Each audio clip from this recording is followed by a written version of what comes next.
And that's all you need to know. That was so sweet. Thank you. So it's so good to be stateside again, back here in Seal Beach. If you didn't know, I was in Egypt for 16 days.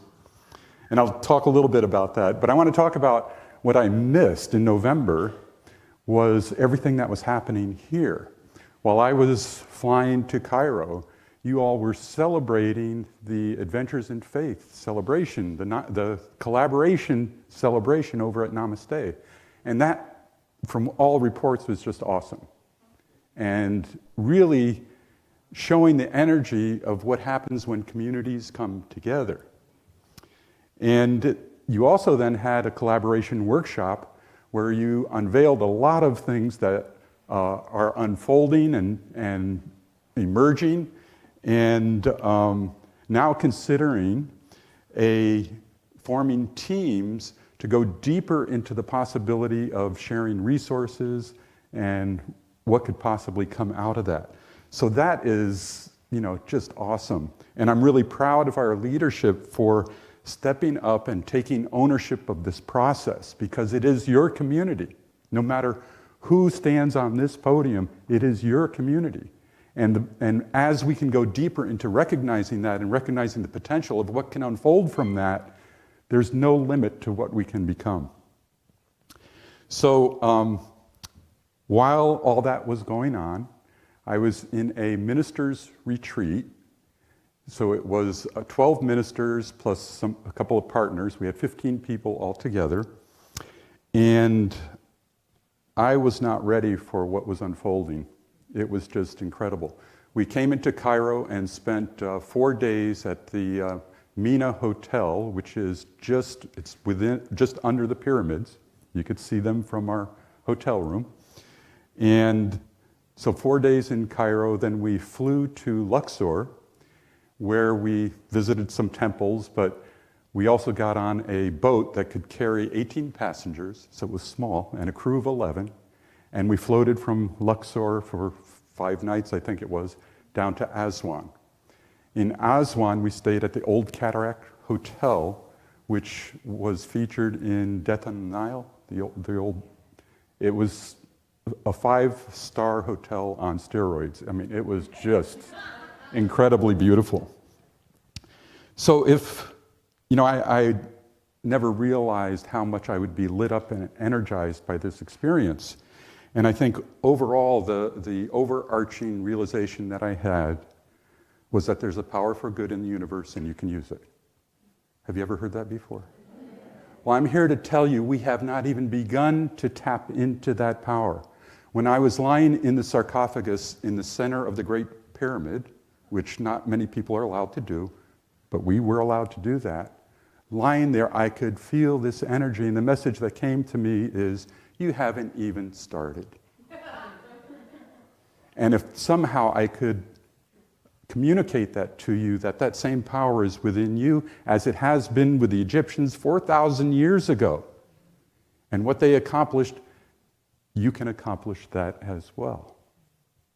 There's much more within us than we can ever imagine. So I'd like to give you a little taste of what this experience was like.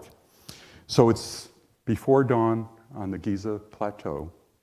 Our little band of ministers were woken up at 4 o'clock in the morning because we had a special permit to go there before it opened to the public. And so we got onto the bus in what seemed like the middle of the night for a 10-minute ride up the hill. Now, only 5 minutes were we actually moving. The other 5 minutes, we were at a checkpoint. Egypt has a lot of men with guns and a lot of security. And so we stopped there for 5 minutes where they made sure that our permit was valid, or I don't know if bribes were paid or whatever was happening. It didn't matter. So we got up to the top of the hill, and it's just a full moon. That was the only light. And you could see the Sphinx in the distance. And there was a boardwalk walking down to the Sphinx, and we did that. And we gathered in between the paws of the Sphinx. And the paws were from where I'm standing probably to the sound booth, with a space that was probably 20 feet wide. So we gathered in a circle there and we started to meditate. And we could put our hands on the stone or our heads or put our backs against the wall. So I invite you to take a big, deep breath. And if you feel comfortable, you can close your eyes and imagine the energy emanating from those stones coming up through the earth. The full moon casting a ghostly glow over the shoulder of this huge statue, this huge creation. And we're going deeper and deeper into that silence.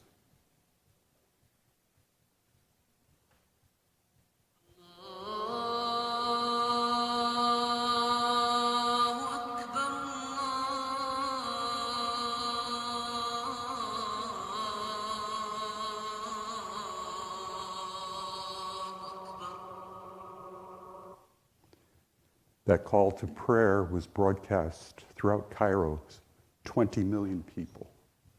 Imagine that. It sent shivers down my spine as it shattered the meditation, just broke us all open, broke open our hearts to experience that energy. It was just incredible.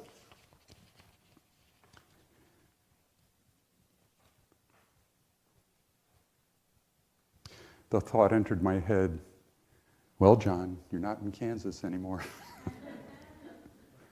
It was earth-shattering. The muezzin's call to prayer is 5 times a day. 5 times a day, people are called to pray. It's a summons for participants of a faith to gather as a group in group worship. It's one of the earliest forms of communication across vast distances, because up and down the Nile at the same time, this is being called to prayer. So it's a whole culture being called to prayer.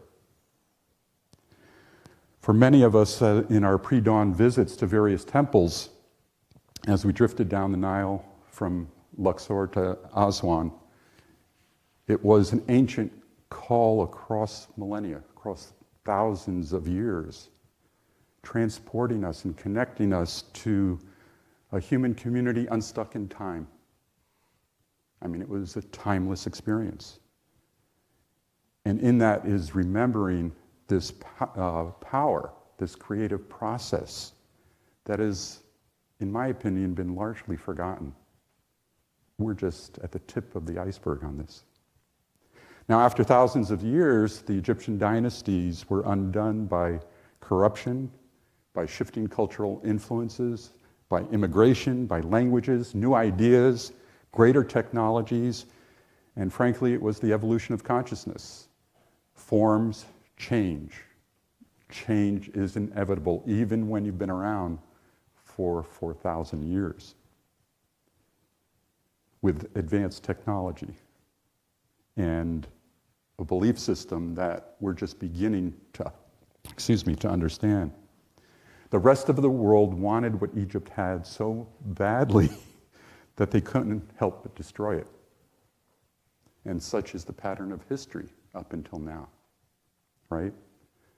The wars is our desire to get what somebody else has. And the Egyptians couldn't avoid it either, but they persisted for a long time. So they not only created wonders of construction that just boggle the mind. An example is, we went to the mortuary temple of Hatshepsut, which was the second most powerful pharaoh of all time, and she was female. The Egyptians were kind of gender fluid. I mean, we would say it's gender fluid because that's how we talk in our culture. I don't think it mattered to them. Although she was depicted with a beard, because the tradition was that's where the power lay, in the hands of the king. Very interesting stuff. But in that temple, there's a Holy of Holies that we visited before dawn. And what that was is just a chamber. And at the back of a chamber, there was an indentation that was probably 4 feet by 4.5 feet wide. And the idea is the sun comes in and would shine in that particular niche only one time a year. And it would shine through the Karnak temple, which was 15 miles away. And on that one day, it would shine into that niche. And that day was December 25th. When engineers measured the distance and the focus, it was off by 0.1 minute or degree, 0.1 degree, which engineers have no idea how they did that 4,000 years ago. So they had this incredible technology. And now we're starting to understand the spiritual technology, because hieroglyphics, as they uncover more and more, hieroglyphics are being reinterpreted and being reimagined, as it were, and getting progressive interpretations of what the Egyptians were really about. One Egyptologist said that these tombs are like machines. The tombs are like machines designed to propel the occupant into the afterlife. Interesting. Especially because they spent their entire lifetime building these machines. And inside the machine is the story of what they were doing. And in the theology, you had to show that you did more good than bad. And so in building this, the pictures would show this is what I did and this is what I didn't do. And the idea was that you would be judged on that. What's interesting, and human nature, is that they would also have a picture of the judges. And in some instances, they had their own picture as one of the judges. So they could influence their going into the afterlife. There's an extra vote for me. Now, my own interpretation of those tombs is that they were dream machines or manifestation stations, because that's what they were actually doing. They were projecting into the future who they would be in this afterlife. But in order to do that, they had to do all of these things. So that meant first they had to think about what they wanted to become. And so that's why all of these wonderful things happened. Why they built all of these things is because they were projecting, what do we say? You think first and then it's manifested. And that's what they were doing. That's why I call them manifestation machines. So I'd like to think that what that is, what they recognized, is something that Aristotle called entelechy. And you may have heard that word before. Gene Houston uses it a lot. Entelechy is that which makes actual what is merely potential. It's the implicate order that David Bohm, the physicist, talks about, that within the acorn is not a miniature oak tree. What it is a seed that is influenced by the entire universe to be cared for to achieve its fullest potential. And so there's sunlight, there's wind, there's water, there's soil. All of these things are cooperative components that assist the seed in becoming the most that it can be. The most that it can be. Now, I don't think that's so far removed from the science of mind, but I don't think we've really leveraged that to the degree that we could. Imagine your own entelechy. I don't either. I don't have an answer for that.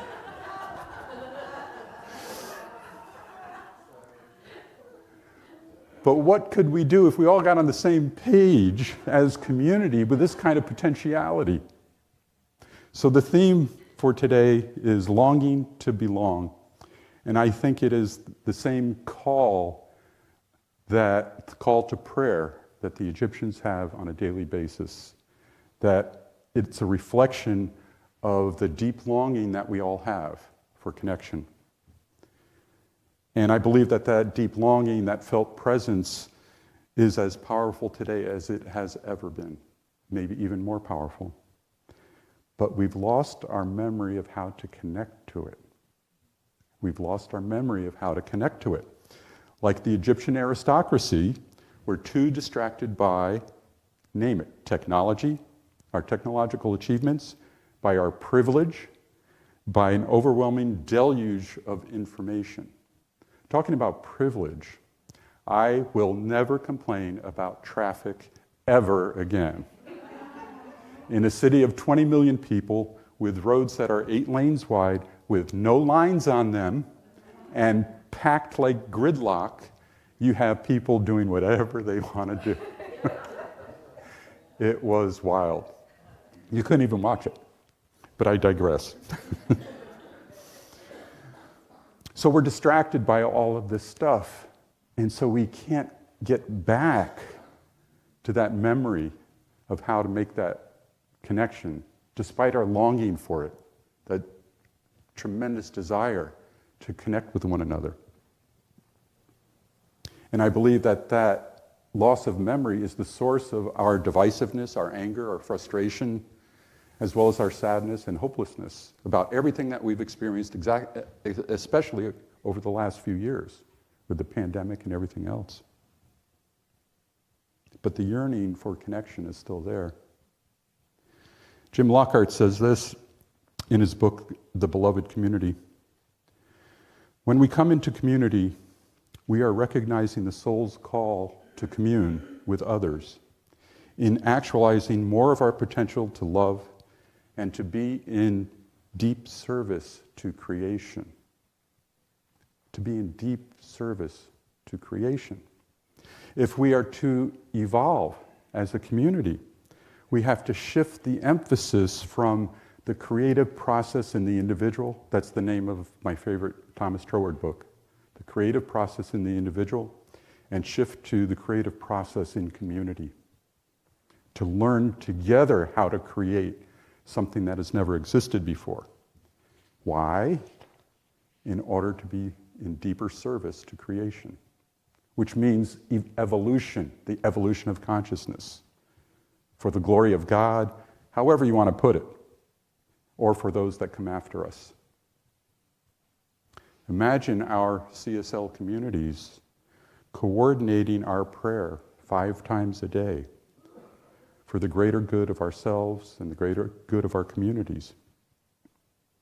Imagine the collective reminder every few hours of how powerful this creative intelligence, this infinite wisdom, this unconditional love is everywhere equally present, pulsing through us powerfully. As Carol Ann was encouraging us, feel your pulse. That's the creative intelligence, the wisdom, the power that resides in each one of us. And you don't have to have anything special to have it, because it's everywhere equally present. Our theme this month is community. How do we grow not only individually, but together? How can we leverage this creative process to recognize its power to create a world that works for all? This is our charge this month for each and every one of us, is how do our individual choices impact and influence not only our experience, but the character and the energy of our community? Because we're making choices all the time, right? So how do those choices impact each other? And as you go out into the community, how do you impact the people that you encounter? So part of the answer is in learning how to make better choices. Learning how to make better choices. And this involves a deepening of our spiritual maturity by developing competencies in emotional and social intelligence. Now, you've heard me talk about this over and over again, and I believe it is the core of healing this divisiveness so that we can make that connection that we all long for. We have to learn to be able to talk with one another about the most divisive things. Now, in the Adventures in Faith, we saw that unfold. We saw how the challenges of talking, of having difficult to have conversations. But coming out of the other side of it, we saw a deepening of the people that were involved, a deepening connection, a deeper understanding of why we're here in community. So today, I'm doing an introduction to conscious loving, raising our awareness of the type of work that is necessary, that we must embrace, not only personally, but for the health and growth of our community. This isn't easy work, it's not comfortable, and it's absolutely necessary for the evolution of consciousness. You mentioned Reverend Sunshine. I loved her talk last week about getting a practitioner as a housekeeper to clean out all, and she didn't say this, all the stinking thinking and all the dust bunnies of old stale ideas. It reminded me, I used to coach presidents and CEOs of organizations, and a typical thing that I would find when I would go into their office is their desk was a mess. They had piles all over the room, and they said, I don't know how you can help me, I just am overwhelmed with all of this. So I said, well, I can help you, but it's going to be painful. And so he said, well, what are you going to do? So I went up to his desk and took a stack of his favorite pile and just dropped it on the floor. And I said, there you go, your desk is clean in that area. He said, well, I can't do that, that'll make me totally disorganized. So I said, compared to what? So I said, I'll come back next week, but I want this desk cleaned off. So I went back in a week, and the desk was cleaned off. And he said, John, I have never had a more productive week in my life. Now, there were still piles, in the rest of the office. But I said, the idea is to keep the desk clean, and then you'll find the time to work on these other things. So I ask you, what's the condition of your house? Do you have piles of stuff lying around? Well, I'm here to tell you, those piles have energy in them, and they're talking to you even though you may not be listening. It's like, pay attention to me, pay attention to me. They're all talking at the same time. And the idea is, what you typically do is just turn your head, you can't even look at them, you ignore it because it's overwhelming. How do you handle that? One pile at a time. But the question is, what about our thinking? How cluttered is our thinking? What's going on in our minds that are old ideas, piles of resentments, or to-do lists even, about what I should be doing, and it's easier not to do them than even face them. Now, this is the human condition, it's natural. But if we can start to clear that out, have an open space, the power of this creative intelligence becomes even more focused. And you're able to demonstrate more powerfully than you can imagine because the decks are cleared of all the crap that we're holding on to. This isn't easy work. But we can do it, especially if we can do it together. To recognize that the other person in front of us is probably struggling with the same things, if not more, than you ever imagine. And if we can open our hearts and minds to that struggle, to what they're going through, we can have a breakthrough in that vulnerability, in that opportunity to go deeper in love and compassion and understanding of the human condition, rather than running away from it. Now, when we realize the alchemy of how this can work, each of us has a sphere of influence, it's like a bubble, right? It's like, does anyone remember Pigpen from Peanuts? It was a character, and he was drawn with a cloud of dust all around him. Well, that's how we go into community.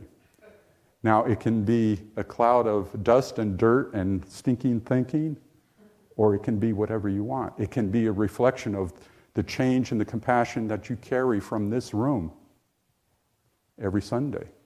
You can be as ambassadors of good consciousness without speaking the word science of mind. Please don't do that. Just go out and be kind, be compassionate, be sensitive, be loving. See how you can be a cooperative component of the other person's greater good. That is more powerful than you can imagine. It's the point of power about how we decide to be in community together. Thomas More in Care for the Soul says this: the soul yearns for attachment, for variety in personality, for intimacy and particularity. So it is these qualities in community that the soul seeks out, not like-mindedness and uniformity. How many times have we said, oh, we come here because there's like-minded people? Well, I'm here to tell you it's a limitation. We will never grow if we all think the same. If we honor that creative intelligence in each and every person and validate it, that their idea is as good as and probably better than anything that you've ever thought about. But we need to give them a safe space to experience that, to learn that. This is a safe place. I am validated here, not because of what I've accomplished, but just because I'm here, just like you.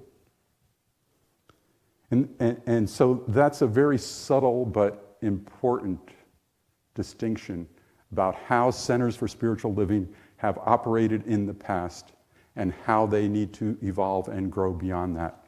We don't want like-mindedness and uniformity of thinking. It's a limitation.